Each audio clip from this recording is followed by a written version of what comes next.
Awesome Srinivas గారు రాసిన నా పాటకు పల్లవి లేదు అనే పుస్తకంలోని కథ పేరు కూడా నా పాటకు పల్లవి లేదు.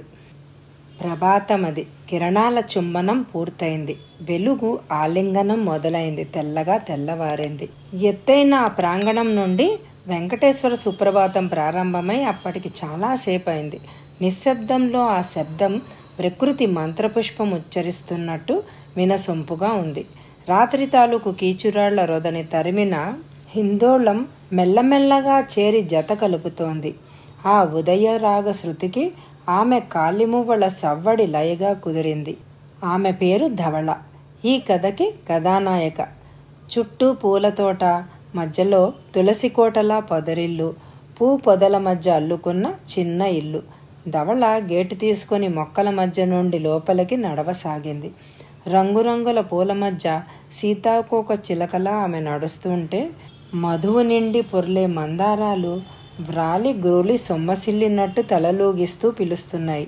నడుస్తూ హఠాత్తుగా ఆగింది ఆమె. ఆ పొదరింటి ముందు chocolate colour fiat car park చేసి దానిని ఆనుకొని నిలబడి ఉన్నాడు కీర్తిశేఖర్ వర్మ. అతన్ని చూడగానే ఆమె మొహంలో చిరునవ్వు, ఆమె మొహంలో ఆనందం మెరిసింది. అతనిలోనూ అదే భావం. అతని హృదయం ఉద్వేగానికి లోనైంది. ముందు వరండాలో కుర్చీలో కూర్చుంటూ అన్నాడతను, కూర్చో ధవళ, నీతో మాట్లాడాలి.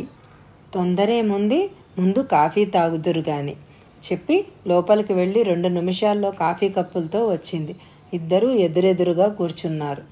కీర్తి కాఫీ తాగుతూ ఏదో ఆలోచిస్తూ ఉంటే ధవళ అతన్నే పరిశీలనగా చూడసాగింది. 38 ఏళ్ల కీర్తిలో ఇంకా 25 ఏళ్లు మించని అందం, పర్సనాలిటీ, అంతకు మించి రాజసం. అది అతని రక్తంలోనే ఉంది. రాచరికం, జమీందారీ వ్యవస్థ పోయినా కీర్తిలో ఇంకా రాచటీవీ పోలేదు. చెప్పండి, ఏదో ముఖ్యమైన విషయం ఉన్నట్టుంది. అతను తలెత్తి చిరునవ్వుతో చెప్పాడు. అమ్మాయి పెళ్లి కుదిరింది, రేపే ముహూర్తాలు పెట్టుకోబోతున్నాం. ధవళ ముఖం ఆనందంతో విప్పారింది. శుభవార్త చెప్పారు, పాప అప్పుడే పెళ్లి కూతురు అవ్వబోతోందన్నమాట. అతను కించిత్ గర్వంగా నవ్వి, అసలు స్వీటీ నా గుండెల మీద ఆడుకుంటున్న చిన్నపిల్లేనా అని అనిపిస్తుంది. చూసావా, అప్పుడే పెళ్ళిడుకొచ్చింది అన్నాడు. నిజమే, ఆడపిల్లలు తొందరగా ఎదిగిపోతారు. చూస్తుండండి, సంవత్సరం తిరిగేసరికల్లా మిమ్మల్ని తాతయ్యం చేస్తుంది. ధవళ నవ్వుతో కీర్తి శృతి కలిపాడు. 1 నిమిషం అంటూ లోపలికి వెళ్ళింది ధవళ. తిరిగి వస్తూ ఒక దంతం భరణం తెచ్చింది. దాని నిండా 7 వారాల నగలు. ఏమిటిది? బ్రూకుటి ముడివేస్తూ అన్నాడు. నగలు మా అమ్మకిచ్చిందట. అమ్మ నాకిచ్చింది. మరి నేనెవరికివ్వాలి? ఎవరూ లేరుగా, అందుకే మీ పాపకి ఇవ్వండి అంది.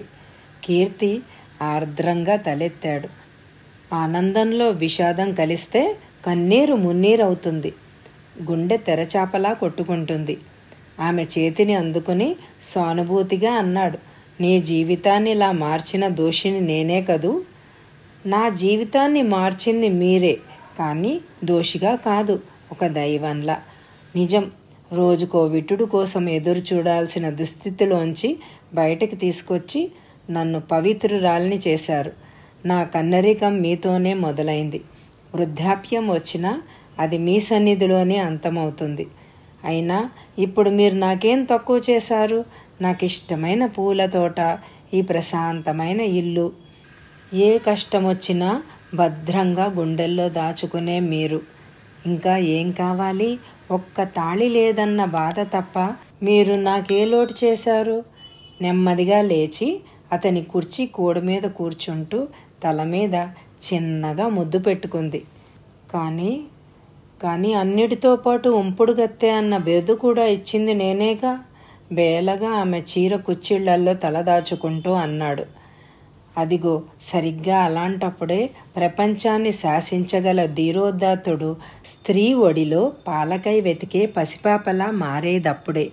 ఆమె అమ్మగా మారుతుంది, అతన్ని బిడ్డగా లాలిస్తుంది. అందుకే అతను ఆమెలో ఆత్మీయులందరినీ చూసుకుంటాడు, ఆత్మ ప్రక్షాళన చేసుకుంటాడు. ఆమెను కలిసినప్పుడల్లా మానసికంగా మమేకం చెందుతూ ఉంటాడు.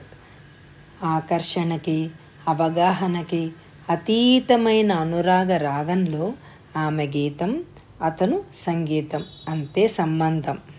కన్నరికంతోనే ఆమెను ఆదరించి తన గుండె కోటలో, ఈ తోటలో ప్రతిష్ఠించుకొని నిరంతరం ఆరాధించే భక్తుడతను.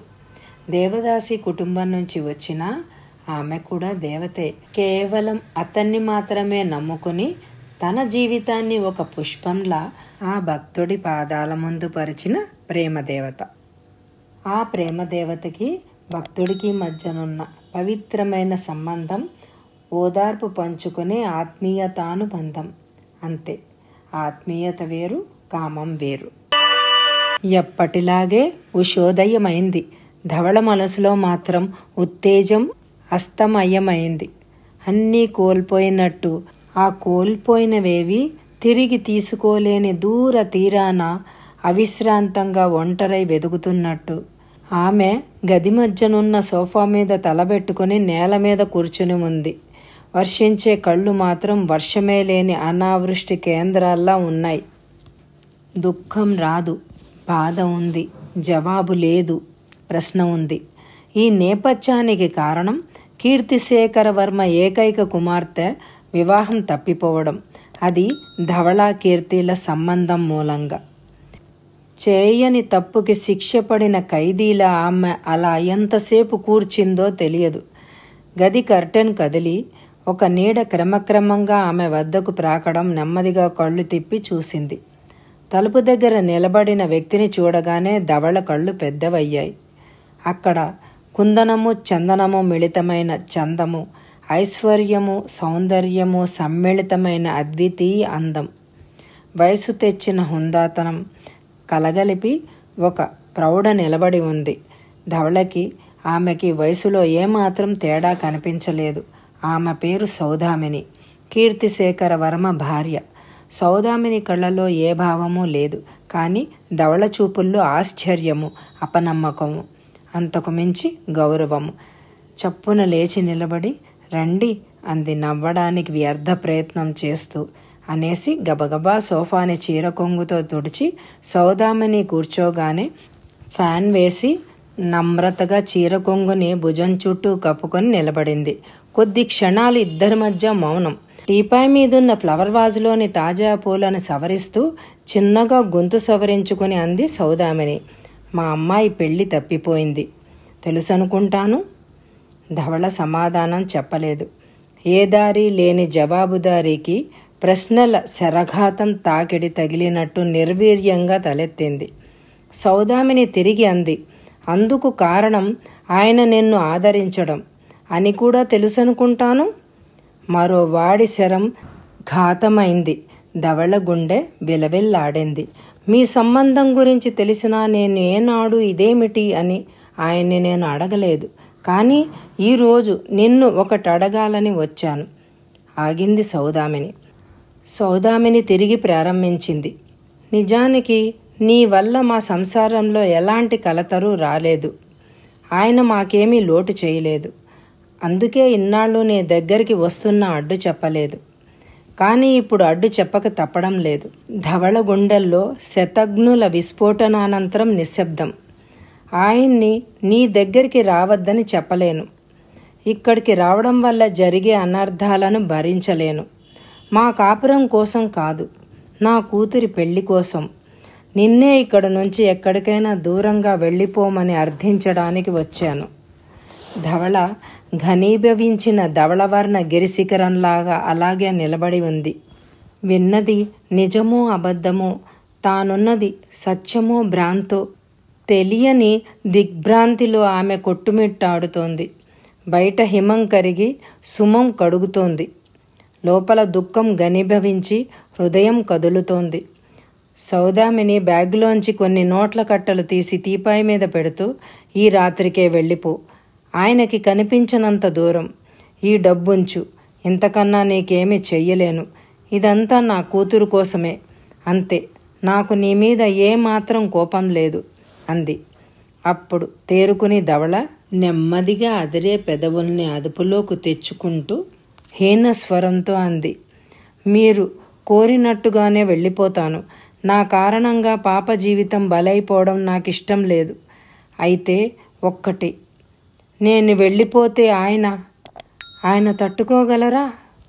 సౌదామిని చివుక్కున తల తిప్పింది. అహం దెబ్బతిన్నట్టు చూసి, నేను ఆయన భార్యని, ఆయన క్షేమం నీకన్నా నాకే ముఖ్యం. నువ్వు లేకపోతే ఆయనకి బ్రతికే లేదనుకోకు. నేనున్నానుగా. నా కోసం, నా బిడ్డ కోసం ఆయన ఎప్పటికీ క్షేమంగానే ఉంటారు. ఉండేలా మార్చుకుంటాను స్థిరంగా అని ముందుకు కదలబోయింది. ఒక్క క్షణం ఆగుతారా? అర్ధింపుగా అని బీర్వాలోంచి కొత్త చీర, జాకెట్టు, కుంకుమ తీసి బొట్టు పెట్టి సౌదామిని చేతిలో పెట్టింది ధవళ. ఇలా ఇచ్చే అర్హత నాకు లేకపోవచ్చు, కానీ నిండు ముత్తైదువుగా వీటిని తీసుకునే అర్హత మీకుంది. మీ పసుపు కుంకుమలు చల్లగా ఉండాలి. సౌదామిని గిరుక్కున వెనక్కి తిరిగింది. జారే కన్నీరు ధవళకి కనిపించడం ఇష్టం లేక.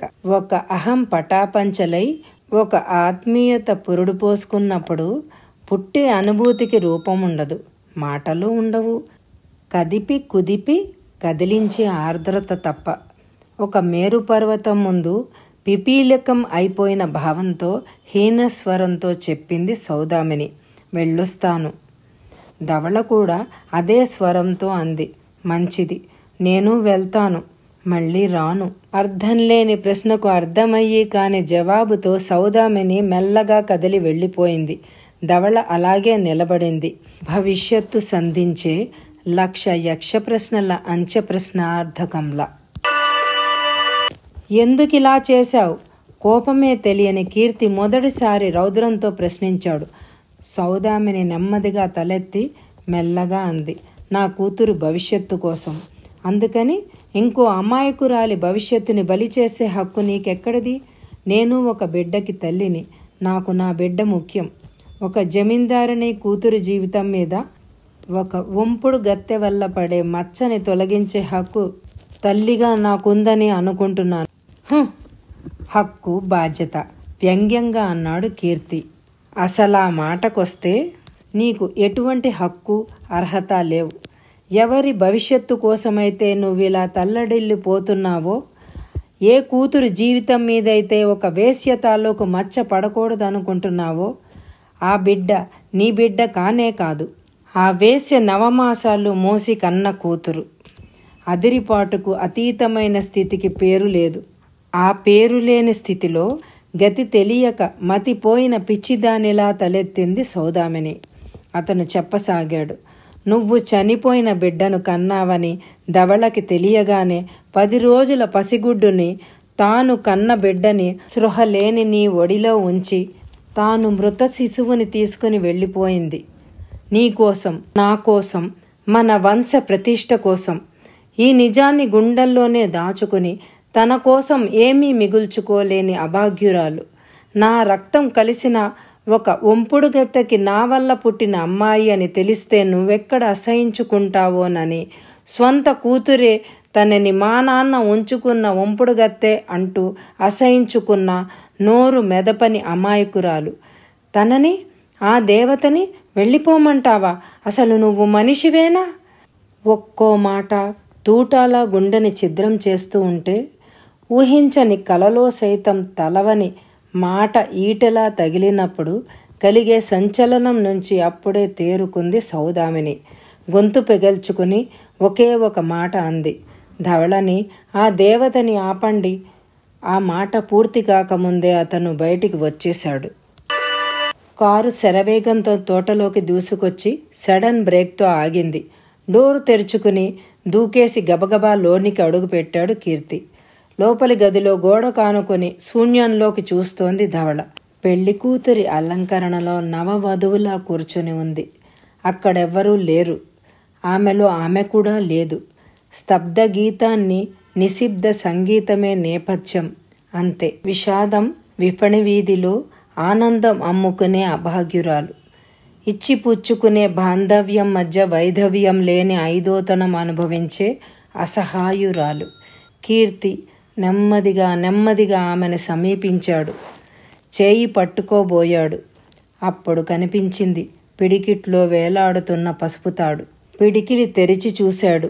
బంగారపు పుస్తలు ప్రశ్నార్థకాల్లా జవాబు నాశిస్తూ కనిపించాయి. అతడికామె అంతరంగం అర్థమై క్షణంలో స్థిర నిశ్చయానికి వచ్చి ఉద్వేగంగా తాళిబొట్టుని ఆమె మెడలో కట్టసాగాడు. 1, 2, 3 3 ముళ్ళు పడ్డాయి. మనసు చదివే వేద మంత్రాల ఘోష మధ్య పురోహితుడు లేని ఒక పెళ్లి జరిగిపోయింది. ఆ మరుక్షణం ధవళ శరీరంలో కొన ఊపిరి ఆగిపోయింది. అచేతనంగా నిర్జీవమై అతడి ఒడిలో వాలిపోయింది. అతని అనుమానం అరక్షణంలో నిజమైంది. ధవళ మరణించింది. అంతే. ఎక్కడో ఒక శతగ్ని పేలింది. ఒక కళ ఖండాలుగా మారింది. ఒక జ్ఞాపకం ముక్కలు చెక్కలు అయింది. ఒక కెరటం పెనుతుఫానుగా మారింది. ఒక గాలి తెమ్మెర ఏడ్చింది. ఒక పూల తీవె పందిరిమించి జారింది.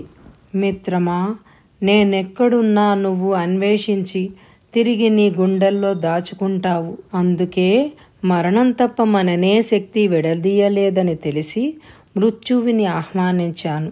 క్షమించు. వచ్చే జన్మలోనైనా నీకు ఇల్లాలిగా పుట్టాలని ఆశిస్తూ సెలవు మిత్రమా. అక్కడే ఆమె తప్పటడుగు వేసింది. మరణం సైతం ప్రేమని వేరు చెయ్యలేదనే సత్యం ధవళ మర్చిపోయింది.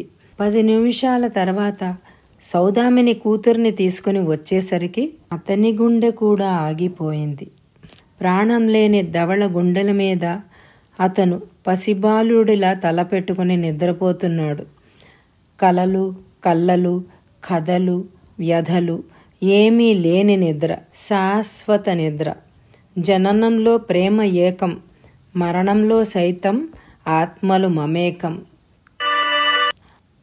ఆసం శ్రీనివాసు గారు రాసిన ఈ అమర ప్రేమ కథ మీకు నచ్చినట్టయితే నా ఛానల్ని లైక్ చేయండి, సబ్స్క్రైబ్ చేయండి. Thank you.